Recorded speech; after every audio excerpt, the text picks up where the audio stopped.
Hello, my name is Jeffrey Brown. My wife Mackenzie and I, we're missionaries of the country of India, serving with Vision Baptist Church and Vision Baptist Missions. We are excited about being in your missions conference this week.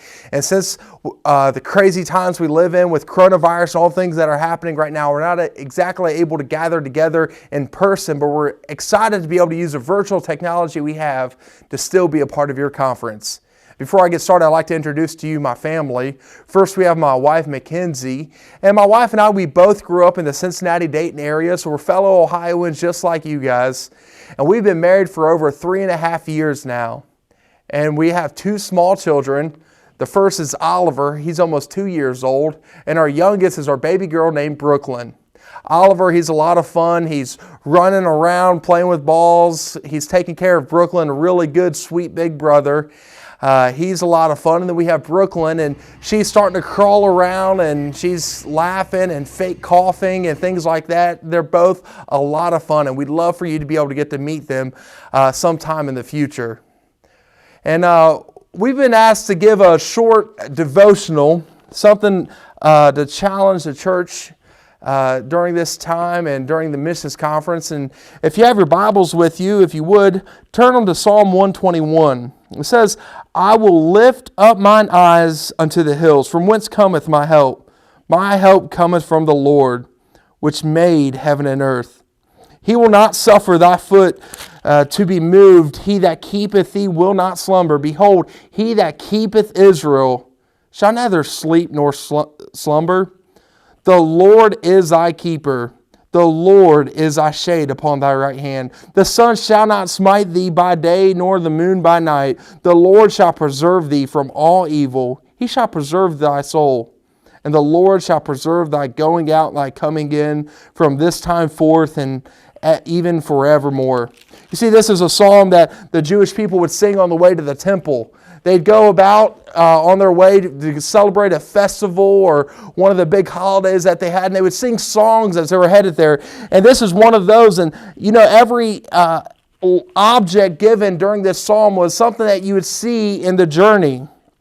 The first thing they see is, you know, they're walking and they have a problem come about, and they say, where comes my help? I'm looking into the hills asking, where's my help going to come from? But our help comes from God. You see, as they traveled around, maybe they would have an issue. Maybe somebody would get hurt. Maybe there'd be a problem with their carriage, or maybe one of their animals would get sick and not be able to travel any longer. And they're sitting there wondering, stuck in this situation. They're wondering, where's my help going to come from? And then they remember, our help comes from God.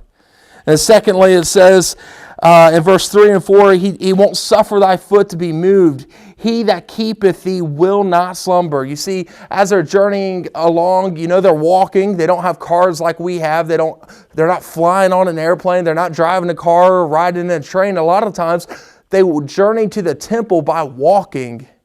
And you imagine if you're walking a long distance, the last thing you want to do is get tripped up, fall down, get hurt, to where you may have to take some time off. But our God doesn't sleep. And He is keeping our footing to where we won't fall. And you see, this is a song that they were singing. They were singing and saying, when we run into trouble, where does our help come? We're looking up to the hills that we see in the distance, seeing if we can find any help. But our help comes from God. Like that, because He doesn't sleep. The third thing He says in verse number 5, the Lord is thy keeper. The Lord is a shade upon thy right hand. The sun shall not smite thee by day, nor the moon by night. You see, God, He's our shade in the hot heat of the day.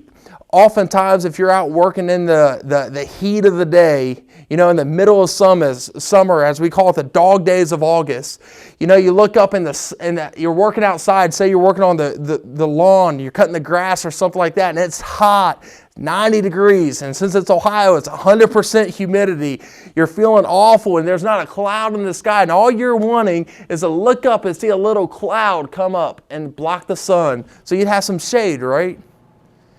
And as you can imagine, the Jewish people, as they're headed to the temple, it'd be a long journey, and they'd be doing it in the heat of the day because it's a very dry and hot climate. But God is our shade. He's a shade on our right hand. You know, the sun's not going to smite us, and the moon's not going to smite us by night, because God is our keeper. He is the one that's with us. And then it says in verse number 7, he said, he shall preserve thee from all evil. He shall preserve thy soul. The Lord shall preserve thy going out and thy coming in from this time forth and even forevermore. God is our keeper. He's going to keep us from all evil. And that may sound a little tricky the way it's worded there, but if you were in those days to travel around, it was a very dangerous situation. It's probably more like the stories we have from the Wild Wild West, right? Long voyages were often dangerous because you'd have bandits and criminals, and there wasn't a lot of law enforcement to protect you, and the same was in their time. That's why we have the story that Jesus was able to use, the parable of the Good Samaritan, because a lot of times during journeys, bandits would come and rob and harm and leave you for dead and take all you had. But what does he say here? The Lord shall preserve thee from all evil. And most importantly, he'll preserve thy soul. You see, God will protect you from all evil. It doesn't say promise to protect your body, but he says he'll preserve your soul. And you see all these different promises that the children of Israel are singing as they're headed to the temple. They're singing and they're praising God, and they're singing verse after verse after verse saying, God will help us in this situation. God will help us in this situation. When it's too hot outside, God will provide the shade. When we're stuck in a situation, we're looking around for help, God will provide the help. When there's a dangerous situation, we know God will preserve our soul. He will protect us. And during a time like this, we need to remember the promises of our God, that He is there for us. There's a lot of confusion with the coronavirus and all the things that are happening. A lot of people are out of work or not able to work as much as they need to be able to survive. Some people aren't able to go out to get necessary daily materials like food and things like that. And in times like this, we look at all the problems. We're wondering what's going to happen with oil, what's going to happen with the stock market, what's going to happen with the economy. And we start looking at all these different things. I think a lot of times we forget to look at God and remember all the promises He has given us. God will promise. He has promised to take care of us, and He will take care of us. Which leads me to the thought, we have a great God we serve. We serve the one true God. We serve the God who's the creator of all. We serve the God who spoke the world into existence. We serve the God who saved our souls. That's the God we serve. He's all-powerful. He's omnipotent. He knows everything. He's everywhere at once. He has all the strength, all the ability. That's the God we serve. And in a time like this, isn't it nice to know we have God that we can trust in?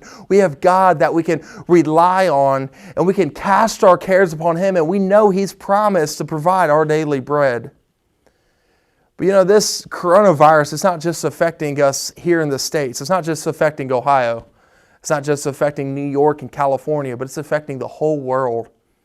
And all around there's people in different continents, in different countries, in different languages, and they're going through the same struggles we're going through. They're wondering where their next meal is going to come from. They're wondering if they're going to be able to work again. They're wondering if they're going to be able to continue their schooling, and there's a whole lot of issues that are coming about. The difference between us and them? We're saved and we have God. We have His promises. But my family, we're going to the country of India. India is 1.3 billion people. It's the largest country in the world. It makes up 1/7 of the whole world's population, and it's 98% non-Christian. That means 98% of the largest country in the world right now is going through a terrible trial. And they're looking for help, but God's not their God. They don't know about God. You see, that's why we have missions conferences. That's why we're sending missionaries to the foreign field. That's why my family, we're going to the country of India, so we can bring the everlasting hope of Jesus Christ to a lost and dying world. So I hope this afternoon, as maybe you'll watch this now or you'll watch it later or maybe even further down the road, I hope you'd be encouraged knowing that we have help in Jesus Christ, our God. He's going to help us. He's given us promises. He will preserve our soul. But also remember, there's billions of people out there who don't follow our God. They face these trials alone. So be praying for the world, that more missionaries would go out, more people would be saved, and the gospel would spread all around our world.